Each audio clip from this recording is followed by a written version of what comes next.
Welcome to Acharya classes. मेरा नाम शिवम दीक्षित है। कल अपन ने तंत्रिका तंत्र के बारे में आगे अध्ययन किया था। आज अपन बात करेंगे तंत्रिका तंत्र से रिलेटेड एक और नए टॉपिक की, जो कि तंत्रिका तंत्र के साथ मिलकर शरीर के नियंत्रण और संचालन में सहायता प्रदान करता है। तंत्रिका तंत्र एक ऐसा तंत्र है जो मानव शरीर को नियंत्रण और समन्वय करने में सहायता प्रदान करता है। ये मस्तिष्क, मेरुरज्जु और तंत्रिका कोशिकाओं से मिलकर बना होता है।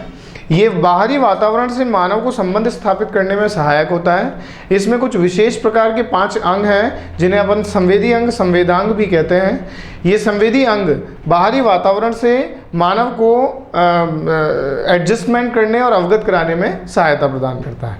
ये 5 अंग नेत्र, आँख, नाक, कान, जीभ और त्वचा हैं। ये जो संवेदी अंग हैं, ये संवेदी अंग कुछ विशेष प्रकार की कोशिकाओं के बने होते हैं। ये कोशिकाएं एक प्रकार की सूचनाओं को ग्रहण करके मानव तंत्रिका तंत्र तक पहुंचाती हैं और पहुंचाने के बाद उन पर विशेष प्रकार का कार्य करने के लिए प्रेरित करती हैं। तो अपन आज आगे के एक तंत्र की बात करेंगे जो इसी से ही संबंधित है, जिसका नाम है अंतःस्रावी तंत्र, एंडोक्राइन अंतःस्रावी तंत्र। मानव शरीर के अंदर नियंत्रण और संचालन करने के लिए या कार्यों को करने के लिए दो विशेष प्रकार की तत्व हैं, दो विशेष प्रकार के घटक सहायता प्रदान करते हैं। पहला है तंत्रिका तंत्र और दूसरा है हार्मोन। तंत्रिका तंत्र के बारे में अपन बात कल कर चुके थे और आज अपन बात करेंगे हार्मोन्स की। हार्मोन्स एक ऐसे प्रकार के रस हैं, एक ऐसे प्रकार के तरल पदार्थ हैं जो कि ग्रंथियों से निकाले जाते हैं। ये हमारी वृद्धि और विकास में सहायक होते हैं और ग्रंथियां इनको एंजाइमों या रस के रूप में, केमिकल रसायन के रूप में बाहर निकालती हैं। जो अपने हार्मोन्स होते हैं ये ग्रंथियों से स्रावित होते हैं। इसी प्रकार जो ग्रंथियां होती हैं वो 2 प्रकार की होती हैं। एक होती है अपनी एक्सोक्राइन ग्लैंड और एक होती है एंडोक्राइन ग्लैंड, यानी कि अंतःस्रावी, और एक होती है बहिःस्रावी।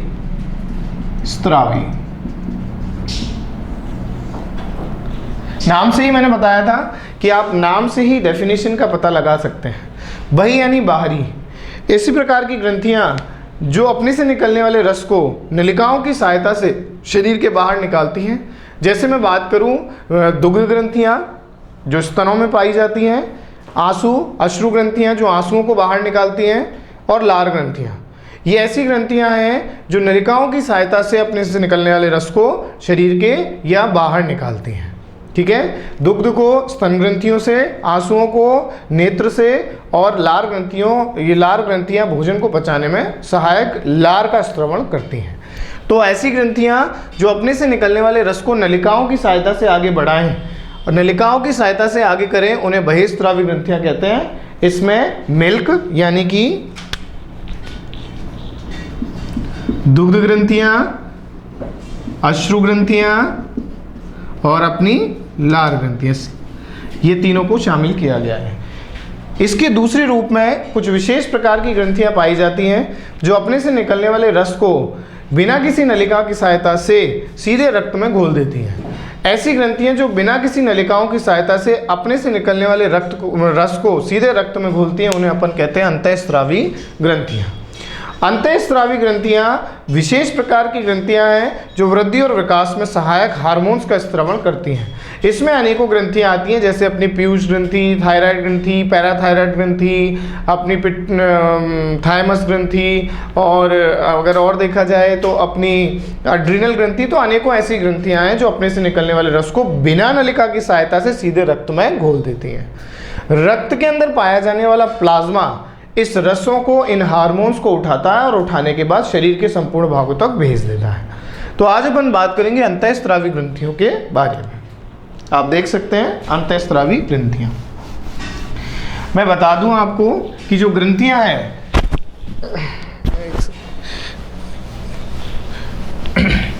हार्मोन्स हैं, हार्मोन्स की खोज 1902 में, हार्मोन्स की खोज 1902 में स्टर्लिंग ने करी थी। एक वैज्ञानिक था, 1902 में हार्मोन्स की खोज करी इसने, स्टर्लिंग ने। ठीक है। कंपटीशन और सभी के लिए जरूरी है। स्टर्लिंग ने आज अपन बात करेंगे अपनी अंतःस्रावी ग्रंथियों की। स्रावी ग्रंथियों की, अंतःस्रावी ग्रंथियों में मैं अगर स्टार्टिंग ऊपर से स्टार्ट करूं तो अंतःस्रावी ग्रंथियों में सबसे पहले मैं हाइपोथैलेमस की बात करूंगा। हाइपोथैलेमस में अगर मैं बात करूं तो आपने कल एक मानव के मस्तिष्क के अग्र मस्तिष्क का एक भाग था हाइपोथैलेमस भाग के बारे में अध्ययन किया था। हाइपोथैलेमस एक ऐसा भाग है जो पीयूष ग्रंथि से निकलने वाले हार्मोन का या पीयूष ग्रंथि से स्रावित होने वाले हार्मोन का नियंत्रण करता है। हाइपोथैलेमस से ही पीयूष ग्रंथि मटर के दाने के समान लटकी रहती है। हाइपोथैलेमस से तो हमारी पहली ग्रंथि जो है वो है आपकी हाइपोथैलेमस ग्रंथि। हाइपोथैलेमस एक भाग भी है और हाइपोथैलेमस एक ग्रंथि भी है। ये ग्रंथि दो हार्मोन का स्रवण करती है। ये दोनों हार्मोन हैं आपके, एक है आपका निरोधी हार्मोन और एक है आपका मोचक हार्मोन। मैं आपको हाइपोथैलेमस के बारे में बता दूं। हाइपोथैलेमस एक ऐसी ग्रंथि है जो पीयूष ग्रंथि से निकलने वाले हार्मोन को प्रेरित और रोकती है, यानी उनको प्रतिबंधित करना, रोकना और उनको प्रेरित करना कि अब निकलना चाहिए। तो सीधा सीधा ये कह सकते हैं कि पीयूष ग्रंथि पर जो कंट्रोल ग्रंथि करती है वो कौन सी, आपकी हाइपोथैलेमस ग्लैंड। ये दो हार्मोन निकालती है, निरोधी और मोचक हार्मोन। नाम से ही पता चल रहा है ऐसा हार्मोन जो पीयूष ग्रंथि से निकलने वाले हार्मोन को रोकता है वो है निरोधी, जो प्रेरित करता है वो है आपका मोचक। यानी हमारी पहली ग्रंथि जो मस्तिष्क के अग्र मस्तिष्क में पाई जाती है, अग्र मस्तिष्क का एक भाग है हाइपोथैलेमस भाग। ये हाइपोथैलेमस भाग दो हार्मोन का स्रवण करती है। कौन कौन से, निरोधी हार्मोन और मोचक हार्मोन। इसी के साथ साथ अपन अगली ग्रंथि के बारे में जाते हैं। अगली ग्रंथि अपनी सबसे महत्वपूर्ण है ग्रंथि, जिसे अपन पिट्यूटरी ग्लैंड या पीयूष ग्रंथि के नाम से जानते हैं।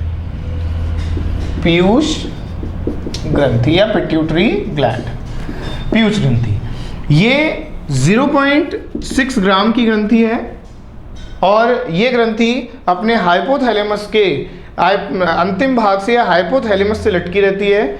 ये मटर के दाने के समान ग्रंथि है और ये ग्रंथि मास्टर ग्रंथि कहलाती है। क्यों?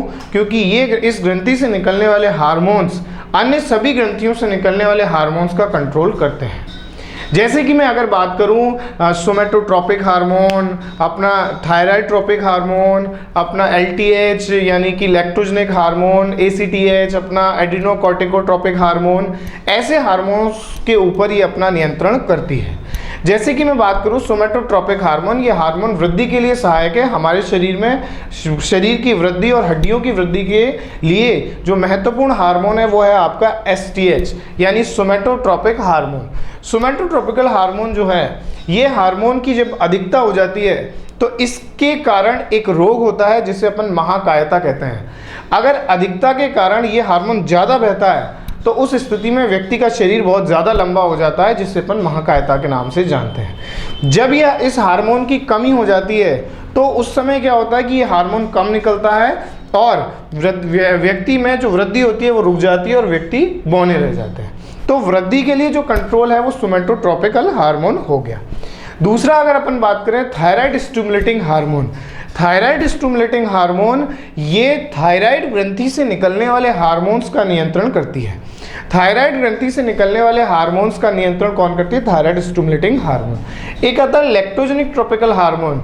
लैक्टोजेनिक नाम से पता चलता है, लैक्ट यानी दुग्ध। मानव शरीर में पाए जाने वाली दुग्ध ग्रंथियों का कंट्रोल किसके ऊपर होता है? Lactogenic tropical hormone. एक होता है ACTH एड्रीनोकॉर्टिकोट्रोपिक हार्मोन, यानी एड्रिनल ग्रंथि से निकलने वाले हार्मोन्स का नियंत्रण करना। तो आप देख सकते हैं कि ये जो पीयूष ग्रंथि पिट्यूटरी ग्लैंड है, ये पिट्यूटरी ग्लैंड अनेकों ग्रंथियों के हार्मोन्स या अनेकों ग्रंथियों के कार्यों को नियंत्रित कर रही है। इसीलिए अपन ने इस ग्रंथि को क्या नाम दिया? मास्टर ऑफ ग्रंथि, या इन सभी ग्रंथियों का मास्टरमाइंड कौन है? आपकी पीयूष ग्रंथि। ठीक है बात। अब अपन अगली दूसरी ग्रंथि पर आते हैं, यानी कि अपन ने ये वाला पार्ट कवर किया और इसके बाद अपन आते हैं गले में। ठीक है, तो गले में देखिए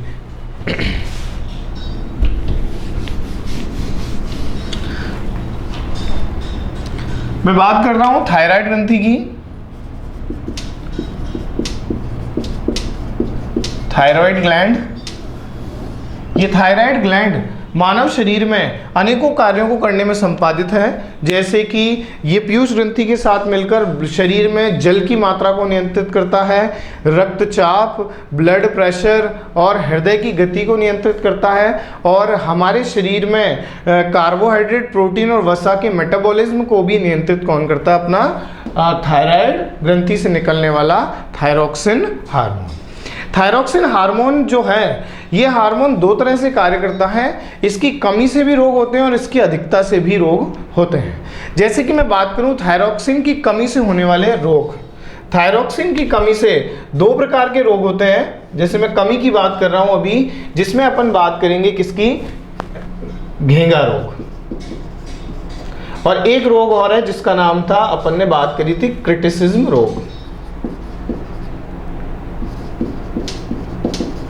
आप दोनों रोग को देख सकते हैं, घेंगा और क्रिटिसिज्म। ये दोनों रोग थायराइड की कमी से होने वाले रोग हैं। इसमें क्या होता है? घेंगा रोग में आयोडीन की मात्रा, जो आयोडीन की कमी हो जाती है, ये हार्मोन जो है थायरोक्सिन हार्मोन शरीर में आयोडीन की मात्रा का नियंत्रण करता है, और इसकी कमी से जब शरीर में, रक्त में आयोडीन की कमी हो जाएगी तो हमारी जो ये ग्रंथि है, ये ग्रंथि फूल जाती है और गर्दन मोटी हो जाती है। इस रोग में जो अपना गर्दन है, ये गला वाला हिस्सा, ये फूल जाता है। इसी के साथ साथ एक रोग है क्रिटिसिज्म रोग, जो कि बच्चों में पाया जाता है। ये बच्चों की मानसिक विकास को रोक देता है। तो थायराइड की कमी से होने वाले दो रोग आप देख सकते हैं, एक घेंगा है और एक आपका क्रिटिसिज्म है।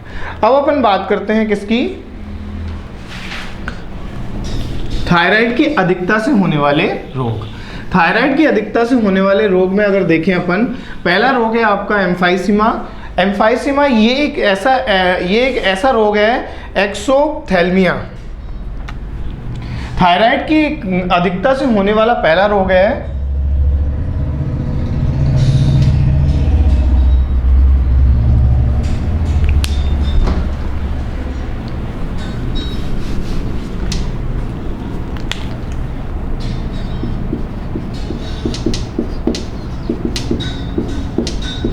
एक्सोप्थेल्मिया। ये थायराइड की अधिकता से होने वाला रोग है। एक्सोप्थेल्मिया रोग में जो अपने नेत्र हैं, नेत्र अपने नेत्र कोटर से बाहर की ओर निकल लेते हैं। कई व्यक्ति आपने देखे हो। इसकी अधिकता से क्या होता है कि जो अपने नेत्र कोटर हैं, इन कोटरों से जो नेत्र हैं, ये बाहर की ओर निकलने लगते हैं। ये नेत्र से संबंधी रोग है। एक अपना रोग है जिससे अपन कहते हैं टॉक्सिल गाइटर।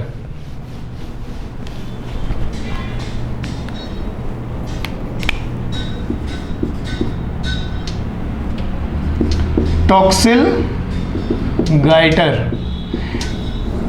ये थायराइड की अधिकता से होने वाला रोग है। टॉक्सिल गाइटर रोग में क्या होता है कि हृदय दर बढ़ने लगती है, हृदय दर बढ़ जाती है। तो ये दो रोग जो है, ये थायराइड की अधिकता से होने वाले रोग हैं। जैसे कि मैं दो रोगों की बात कर रहा हूं, मैं दोबारा बता दे रहा हूं आपको। थायराइड ग्रंथि से निकलने वाला हार्मोन थायरोक्सिन। थायरोक्सिन की कमी और अधिकता से दो रोग होते हैं। पहला है कमी से होने वाले रोग, दूसरा है अधिकता से होने वाले रोग। कमी से होने वाले दो रोग, पहला है आपका घेंगा, दूसरा है आपका क्रिटिसिज्म। अधिकता से दो रोग होते हैं, टॉक्सिल गाइटर, और दूसरा है आपका एक्सथिया। ये जो दोनों रोग हैं, ये जो चारों रोग हैं, आप देख सकते हैं, ये चारों रोग दो कमी से दो अधिकता से। आयोडीन की मात्रा कम, ये बच्चों में होता है, जो कि क्या होता है, बच्चों में मानसिक विकास नहीं हो पाता। ये हृदय दर से संबंधित है, ये नेत्र से संबंधित है। ठीक है, तो अब अपन आगे बात करेंगे अगली ग्रंथि की, दूसरी ग्रंथि की।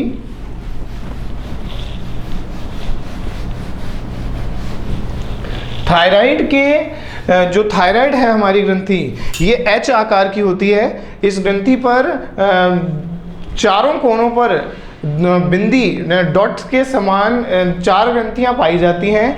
ये ग्रंथियां पैराथायराइड ग्रंथि कहलाती हैं। यानी अपनी अगली जो ग्रंथि है पैराथायराइड ग्रंथि है।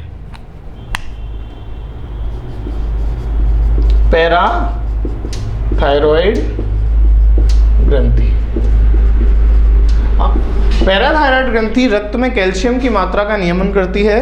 कैल्शियम की मात्रा का नियंत्रण कौन करती है? पैराथायराइड ग्रंथि। ये ग्रंथि दो हार्मोन निकालती है, एक तो पैराथायराइड हार्मोन और दूसरा निकालती है कैल्सिटोनिन हार्मोन। दोनों हार्मोन कैल्शियम से संबंधित हैं। जब रक्त में इस हार्मोन की कमी होती है तो या पैराथ हार्मोन की जब पैराथ हार्मोन कम निकलता है तो कैल्शियम की कमी होती है, और जब कैल्सिटोनिन हार्मोन निकलता है तो कैल्शियम की अधिकता होती है। या सीधे सीधे अपन कह सकते हैं रक्त में कैल्शियम की मात्रा का नियंत्रण कौन करता है? आपका पैराथायराइड ग्रंथि। इसके बाद अपन चलते हैं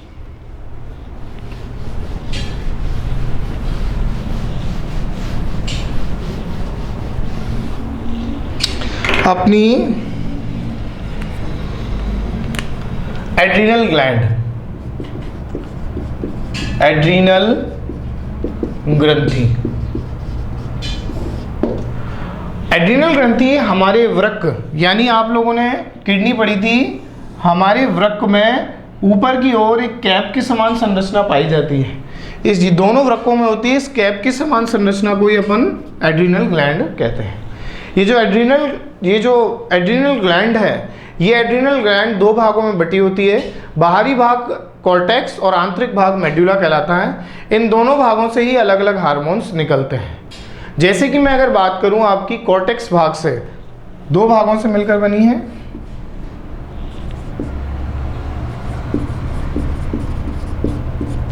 और मेड्यूला।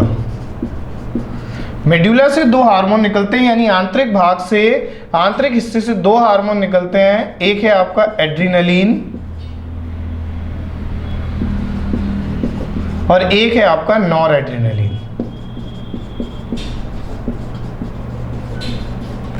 कॉर्टेक्स भाग से, ये कॉर्टेक्स भाग हमारे शरीर में जल की मात्रा और आयनों की मात्रा का नियमन करता है। इससे निकलने वाले हार्मोन है ग्लूकाकॉर्टिकॉइड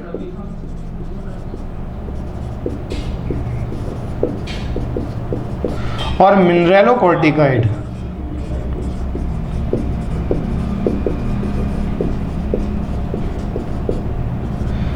दो हार्मोन निकल रहे हैं, ग्लूकाकॉर्टिकॉइड और मिनरेलोकॉर्टिकॉइड। आप देख सकते हैं हमारी जो एड्रीनल ग्रंथि है वृक्क के ऊपर कैप के समान संरचना है। ये दो हिस्सों की बनी होती है। आंतरिक भाग जो होता है उसे अपन मेड्यूला और बाहरी भाग को कॉर्टेक्स कहते हैं। आंतरिक भाग से दो हार्मोन निकल रहे हैं, एड्रीनलिन हार्मोन और बाहरी भाग एड्रीनलिन और नॉन एड्रीनलिन। बाहरी भाग से आयन और जल की मात्रा का नियंत्रण कौन कर रहा है? आपका ये कॉर्टेक्स भाग कर रहा है। मानव शरीर में कहा जाता है कि जो एड्रीनलिन ग्रंथि है, ये ग्रंथि अपन को संकटकालीन परिस्थितियों में लड़ने में सहायता प्रदान करती है। ये जो ग्रंथि है, इस ग्रंथि को अपन संकटकालीन ग्रंथि, या अचानक अपन को कोई भय हो जाए, कोई डर जाए, या कुछ भी ऐसा काम हो जाए, एक्सीडेंट हो जाए, या कैसी भी संकटकालीन परिस्थितियां आ जाएं, उस परिस्थितियों में ये जो ग्रंथि है हमारे शरीर को कंट्रोल करती है। इससे निकलने वाले हार्मोन हमारे शरीर का नियमन करते हैं और एक कंट्रोल बनाते हैं। शरीर से पसीना निकलना, आंसू एकदम से आ जाना या पलकें एकदम से झपक जाना, इन सभी को कंट्रोल करने के लिए अपन का एड्रिनल नॉर एड्रिनलिन हार्मोन सहायक है। या सीधे सीधे अपन बोल सकते हैं संकटकालीन परिस्थितियों में हाँ ये ग्रंथि हमारे शरीर को स्ट्रांग बनाती है, हमारे शरीर को कंट्रोल में लाती है। एकदम से भागते भागते एकदम से कोई डरा दे या डर लग जाए तो ब्लड प्रेशर, ब्लड का फ्लो कंट्रोल करना, ये सारी क्रियाएं कौन करता है? ये आपका एड्रिनलिन नॉर एड्रिनलिन हार्मोन करता है। इसके बाद की जो अगली ग्रंथि है वो है अपनी आपकी अग्नाशय पैनक्रियाज ग्लैंड या अग्नाशय ग्रंथि।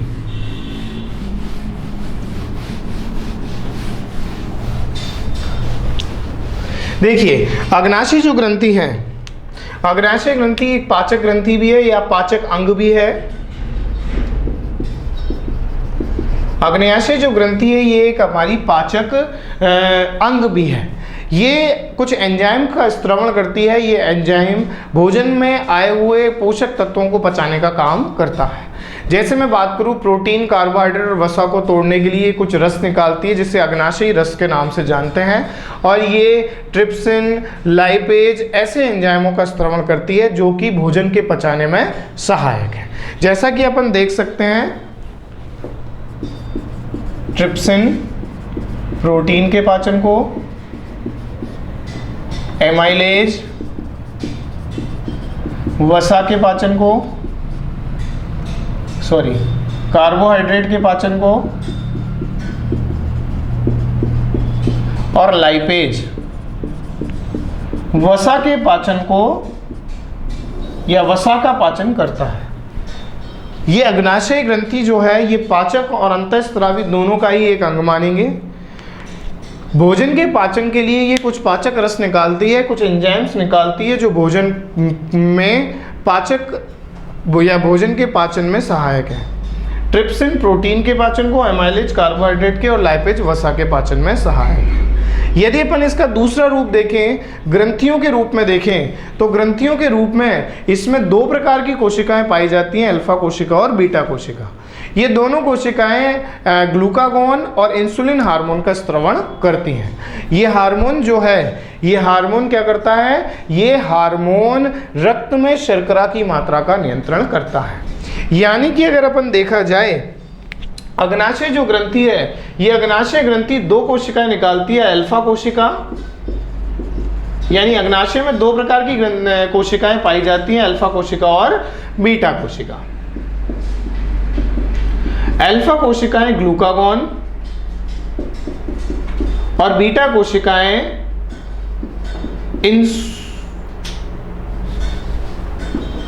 इंसुलिन का स्त्रवण करती हैं,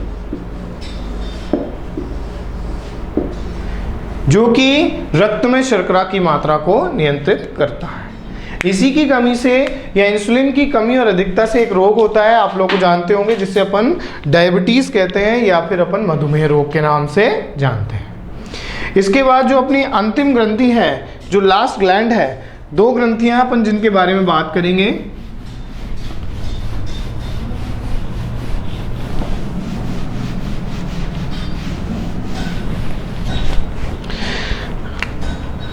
पहली है अपनी वृषण और दूसरी अपनी अंडाशय। दो ग्रंथियां पाई जा रही हैं, मेल और फीमेल दोनों में। ये दोनों एक जननांग है, प्राथमिक जननांग के रूप में भी कार्य करते हैं। मेल और फीमेल में दोनों प्रकार के जननांग पाए जाते हैं। प्राथमिक जननांग, ये दोनों प्राइमरी सेक्स ऑर्गन हैं आपके।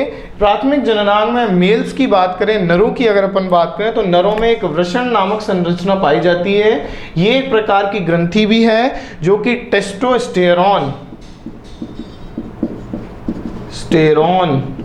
नामक हार्मोन का स्त्रवण करती है, जो नर लैंगिक लक्षणों का विकास करते हैं। और अपनी जो अंडाशय ग्रंथि है, जो संख्या में दो होती हैं, ये जो ग्रंथियां हैं, ये ग्रंथियां फीमेल्स यानी मादाओं में पाई जाती हैं और फीमेल रिप्रोडक्टिव ऑर्गन का विकास करती हैं। और साथ ही साथ इनसे दो हार्मोन निकलते हैं, एक है आपका एस्ट्रोजन और एक है आपका प्रोजेस्टेरोन। ये दोनों हार्मोन मादा लैंगिक लक्षणों का विकास करते हैं, जैसे स्तन ग्रंथियों का विकास करना, आवाज का पतली होना, मेंस्ट्रुएशन साइकिल का आगे की ओर बढ़ना या मेंस्ट्रुएशन साइकिल का प्रारंभ होना। इसी के साथ साथ दुग्ध ग्रंथियों का भी विकास करना। इन सभी का नियंत्रण कौन करता है? आपका मादाओं में पाई जाने वाली एंड्रोजन या प्रोजेस्टेरोन हार्मोन या अंडाशय ग्रंथि। तो आप देख सकते हैं मानव शरीर में अनेकों प्रकार की ग्रंथियां पाई जाती हैं। ये जो ग्रंथियां हैं, ये ग्रंथियां वृद्धि और विकास में सहायक होती हैं और वृद्धि और विकास में सहायता प्रदान करने के साथ साथ मानव जीवन को सुचारू रूप से चलाने के लिए कुछ विशेष प्रकार के रस का स्त्रवण करती हैं, कुछ विशेष प्रकार के रसायनों का स्त्रवण करती हैं, जिसे अपन हार्मोन्स कहते हैं। हार्मोन ऐसे केमिकल्स, ऐसे रसायन हैं जो वृद्धि और विकास में सहायक हैं, जिनकी खोज 1902 में स्टर्लिंग ने करी थी। अभी अपन ने बात करी है मानव शरीर में पाई जाने वाली विशेष प्रकार की कुछ ग्रंथियों की। मैं एक बार फिर से रिपीट कर देता हूं सभी ग्रंथियों को एक साथ, आप देख सकते हैं। सबसे पहले अपन ने बात करी थी किसकी? हाइपोथैलेमस की। इसके बाद अपन ने बात करी पीयूष ग्रंथि की, पिट्यूटरी ग्लैंड की। इसके बाद अपन ने बात करी थायराइड ग्रंथि की। इसके बाद अपन ने बात करी किसकी? पैराथायराइड ग्रंथि की।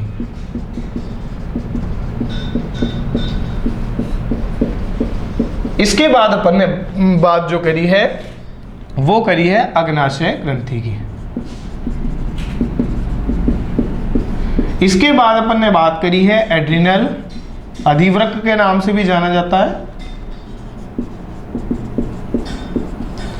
और इनके बाद अपन ने बात करी है वृषण तथा अंडाशय की। जैसा कि आप देख सकते हैं, सबसे पहले हाइपोथैलेमस। हाइपोथैलेमस एक ऐसी ग्रंथि है जो पीयूष ग्रंथि से निकलने वाले हार्मोन्स या पीयूष ग्रंथि पर कंट्रोल करती है। इससे दो हार्मोन निकलते हैं, कौन कौन से? मोचक और निरोधी। पीयूष ग्रंथि मटर के दाने के समान ग्रंथि है। ये ग्रंथि सभी ग्रंथियों से निकलने वाले हार्मोन का नियंत्रण करती है, इसीलिए इसे अपन क्या कहते हैं? मास्टर ऑफ ग्रंथि। ये कई हार्मोन का स्त्रवण करती है, जैसे आपका STH, LH, LTH और आपका ACTH, अनेकों हार्मोन का स्त्रवण करती है। थायराइड ग्रंथि थायरोक्सिन हार्मोन का स्त्रवण करती है, जो कि आयोडीन की मात्रा का संतुलन बनाए रखता है। पैराथायराइड ग्रंथि दो हार्मोन निकालती है, पैराथायरॉइड हार्मोन और एक है आपका कैल्सिटोनिन हार्मोन। अग्नाशय ग्रंथि पाचक रस भी निकालती है और दो हार्मोन निकालती है, ग्लूकागॉन और आपका इंसुलिन। एड्रिनल ग्रंथि दो भागों में बटी होती है। पहली है आपकी कॉर्टेक्स और दूसरी है मेड्यूला। जो कॉर्टेक्स भाग है, दो हार्मोन, ग्लूकोकॉर्टिकोइड और मिनरलोकॉर्टिकोइड।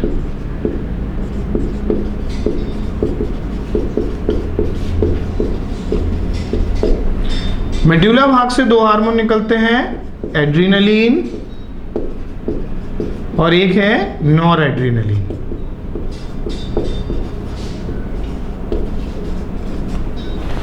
अंडाशय से निकलने वाला हार्मोन है टेस्टोस्टेरॉन, जो कि नर लैंगिक लक्षणों का विकास करता है। और अंडाशय वृषण से निकलने वाला हार्मोन है टेस्टोस्टेरॉन, जो नर लैंगिक लक्षणों का विकास करता है। और अंडाशय से दो हार्मोन निकलते हैं, जिसे कहते हैं एस्ट्रोजन और प्रोजेस्टेरोन। आप देख सकते हैं ये ग्रंथियां, ये चार्ट ये आपको पूरा अंतःस्रावी ग्रंथियों का के बारे में बताएगा। ठीक है, क्लास पसंद आई हो या मेरा टॉपिक पसंद आया हो तो इसे लाइक करें, शेयर करें और सब्सक्राइब करें। Thank you for watching.